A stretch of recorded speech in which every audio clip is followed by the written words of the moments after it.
नीतीश कुमार चंद्रबाबू नायडू की बात करते हैं ना, ये तो बार बार कहा जाता है कि चंद्रबाबू नायडू और नीतीश कुमार के बलबूते पर सरकार चल रही है, तो बार बार विपक्ष कहता है, तो क्या वो उल्टा है? एक बार चारू जी के पास जा रहे हैं, चंद्रप्रकाश जी आ रही है। ये बहुत पुरानी बात हो चुकी है, लेकिन जब हम इस समय भी लोकसभा की बात करते हैं, एक ऐसा छात्र है जिसको आदत है फेल होने की, 89 बार फेल हुआ है इस बार लेटेस्ट, तो उसको अगर पासिंग परसेंटेज 35 भी आ जाते हैं, वो तो नाचता घूमेगा ही, उसका परिवार भी सेलिब्रेट करेगा, जलेबियां बांटेगा।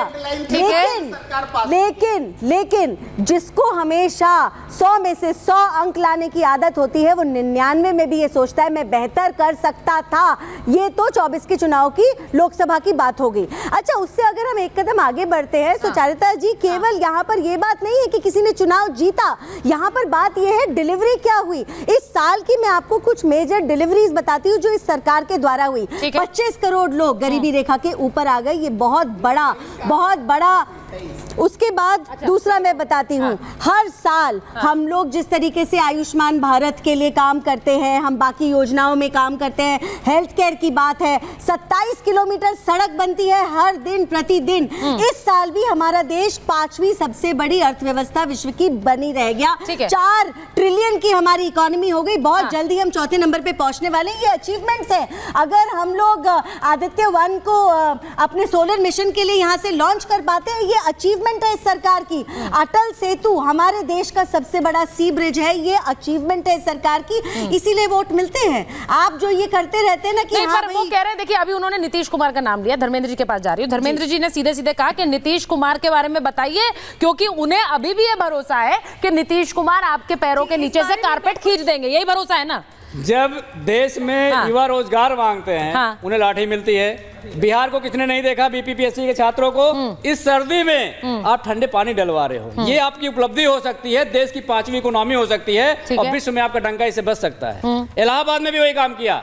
ये देश के लोग और युवा जान रहे हैं इस बात को। 2024 में ही इस देश के सबसे पवित्र ग्रंथ संविधान को खत्म करने की कोशिश की गई, लेकिन इस देश की जनता ने उसे रोका।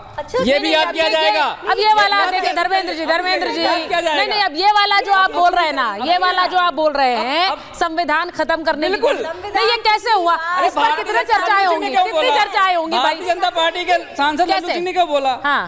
अयोध्या के सांसद लल्लू सिंह ने बोला ना, अयोध्या की सीट हार गए भारतीय जनता पार्टी के लोग। ठीक है, तो इसका मतलब खत्म करने के लिए रोकने की बात है। भारतीय जनता पार्टी के नेताओं के बयान है, कोई दूसरी पार्टी के बयान नहीं है। ठीक है, दूसरी बात, लोकतंत्र को शर्मसार अगर किया 2024 के उपचुनाव में उत्तर प्रदेश में पिस्टल और पुलिस को लगा के वोट को रोकने का काम भारतीय जनता पार्टी। मुझे बताइए, 2024 से भी ठीक है, एक सवाल है, लल्लू सिंह ने अगर एक बयान दिया तो उसका मतलब यह है बीजेपी संविधान खत्म करना चाह रही है। तो अगर देश के प्रधानमंत्री ने संविधान को सर से लगाया तो उसका मतलब नहीं है कि बीजेपी सर पे लगाना चाह रही है संविधान। मैं आपसे पूछ रही हूँ, लल्लू सिंह बड़े हैं या नरेंद्र मोदी बड़े हैं? नहीं, नरेंद्र मोदी अगर कह रहे हैं, वो तो आप नहीं देखते हैं। नहीं, और ये वो उसके हिसाब से काम तो करने की जरूरत है। उस पर एक बात, मैं तो ये भी पूछूंगी, मेरे अच्छा एक मिनट मैं अम्बेडकर जी की तस्वीर जब आपके लोकसभा में अच्छी जगह पर रखी हुई थी, मेन पॉइंट पे उसको हटा के पीछे क्यों किया गया? उसी लोकसभा में गृह मंत्री अम्बेडकर जी का अपमान करते हैं, मोदी जी को क्यों नहीं सुनाई देता है? मोदी जी ने क्यों नहीं आके बोला? मैं ये भी चाहूंगी चारू जी इसका जवाब दें, अजय जी बोले, तब तक मैं अपने आचार्यों को बोल देती हूँ कि वो जरा भाई अगले साल में नीतीश कुमार चंद्रबाबू नायडू कोई खलबली तो नहीं मचा सकते, उस पर भी बात कर लेंगे। चारू जी जवाब दीजिए। देखिए ऐसा है, नीतीश बाबू की जीत मोदी जी की जीत है, और मोदी जी की जीत नीतीश बाबू की जीत है। ये कोई इनके गठबंधन वाली कहानी नहीं है कि आप समाजवादी से पूछिए कि दिल्ली में आम आदमी पार्टी के साथ खड़े कि कांग्रेस के साथ खड़े, क्योंकि इनके तो दोनों साथी एक दूसरे के खिलाफ लड़ रहे हैं। इनके एक साथी हैं जिनके मुंह से केवल समाजवादी निकलता है, ये दूसरी पार्टियों का नाम नहीं ले सकते। इनके एक दूसरे साथी हैं ममता दीदी, जो कहती हैं मुझे ही बना दीजिए इस पूरे संगठन का हेड। तो ये देखिए, जब हम महाराष्ट्र के चुनाव में भी बार बार इस तरीके की बातें मीडिया की तरफ से भी और विपक्षियों की तरफ से भी उठाने की कोशिश करी गई। सबकी जीत है, हाथ पकड़ के साथ में मजबूत खड़े हैं, आपके जैसे नहीं है जी। ठीक है, अजय जी बोलिए, अजय जी बोलिए, आपको लग रहा है?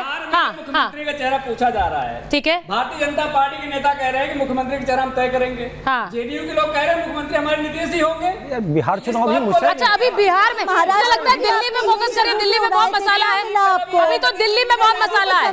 नहीं, एक मिनट, अजय जी बोल रहे हैं महाराष्ट्र। अच्छा, एक मिनट मिल गया आपको। अच्छा धर्मेंद्र जी, दिल्ली में चुनाव है भाई, आप लोगों ने अभी से तय कर लिया है कि अरविंद केजरीवाल को आप लोग फर्जीवाल बोल रहे हैं, आप कह रहे हैं कि वो झूठे हैं, वो कह रहे हैं, आप कह रहे हैं कि वो एक तरह से देशद्रोही हैं, ये सब आपके आरोप हैं। अब दिल्ली में क्या होगा इस पर बड़ी नजर, कैसे राहुल गांधी बन जाएंगे इंडी गठबंधन के नेता भाई? हाँ देखिए अजय जी बोल रहे हैं। देखिए अभी थोड़ी देर पहले ज्ञान की किताब खोलकर भाजपा की तारीफ हो रही थी कि क्या किया क्या नहीं किया, इतने खाते। हाँ तो काउंटर करिए आप। हाँ मैं बता तो रहा हूँ, इस देश में अगर उद्योग आर्थिक असमानता बढ़ के 1% लोगों के पास पैसा, देश का 60% और 40% और एक के पास 60% है। केवल अडानी को बढ़ाया गया है, पूरी संसद अडानी के नाम। देखिए आपके बीच में नहीं बोला था मैं, नहीं आप डिस्टर्ब नहीं करिए प्लीज। अडानी के बीच में पूरी संसद नहीं चलने दी और सरकार के सारे मेहनत करूं मैं और चलेंगे नहीं आपको जाएंगे, आपको चाहिए वो अपने यही तो प्रमोट कर रहे हो। वो कह रहे हैं आप अडानी पे बोलने दीजिए। बोलो चलो अडानी पे। पूरी संसद और इनके वीर और बयानवीर छोटे बड़े प्रवक्ता अडानी को बचाने में लग गए अमेरिका के वारंट से। तीसरा मैं बताना चाहता हूं, प्रति व्यक्ति कर्जा 1.5 लाख रुपए प्लीज, और लोगों का डेप्थ जो था पैसा माफ करा, 16 लाख करोड़ से अधिक कर दिया। भारत का कर्ज 2,55,000 करोड़ पहुंच गया।